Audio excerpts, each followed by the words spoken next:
So let me ask you guys this: you're both, you obviously engineers. You understand the technology. I'm sure most of, like all of us, we have iPhones, we have all these devices.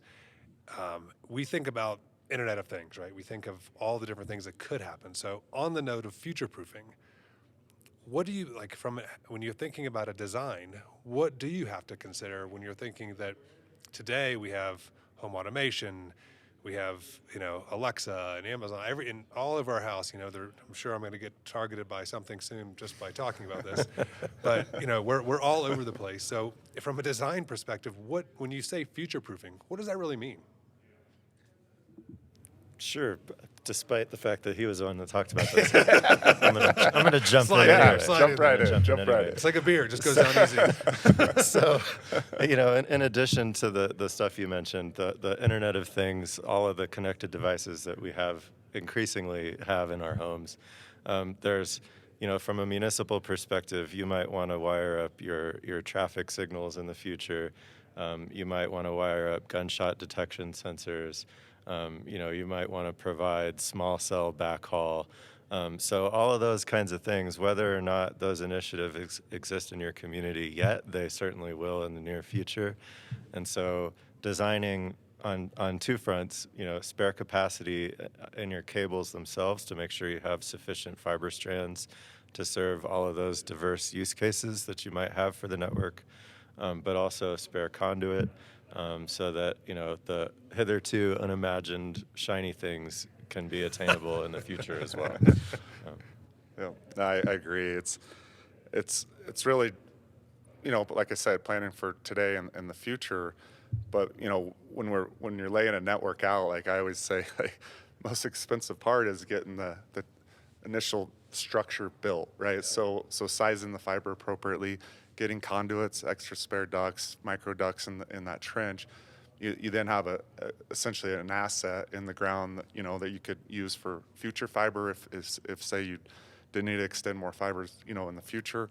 You could lease those ducts out. Like, I mean, it just gives you lots of options for future proofing. But main goal is getting the fiber built, farther out in the network. Do you think people underestimate the complexity of obviously broadband, money, connectivity, digital divide? We're obviously all fans of these things, but we've in a mass media perspective, we've simplified this. And do you believe that because of that, people do have a more simplistic view of what it really takes to design a network to the scale that you guys are talking about? 100%. Yeah, it's really complicated, and it really behooves you to have some subject matter expertise on your side, because there's so many angles to consider and technologies to evaluate and operational models to look at, and yes, it's very complicated. Yeah, and then I think a lot of people think just laying the fiber out is okay. Just go off of Google Maps, and Yeah. it's just more than that. Like I said earlier, with understanding the permitting requirements and like that, and just to get the fiber built, but then keeping up with the electronics, right? Like everything that ties on to both ends of the fiber. Yeah. It's technology, right? And it's always evolving, always changing. So our industry's, you're learning something new every day. Yeah. More or less. Yeah, another kind of value add from engineering, and a piece of the complication that rarely gets considered, is how you'll get sort of broader connectivity back to a point of presence.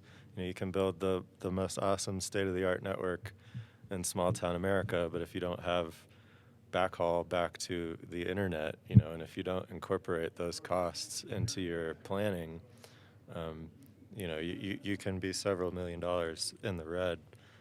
Just by, at the drop of a hat.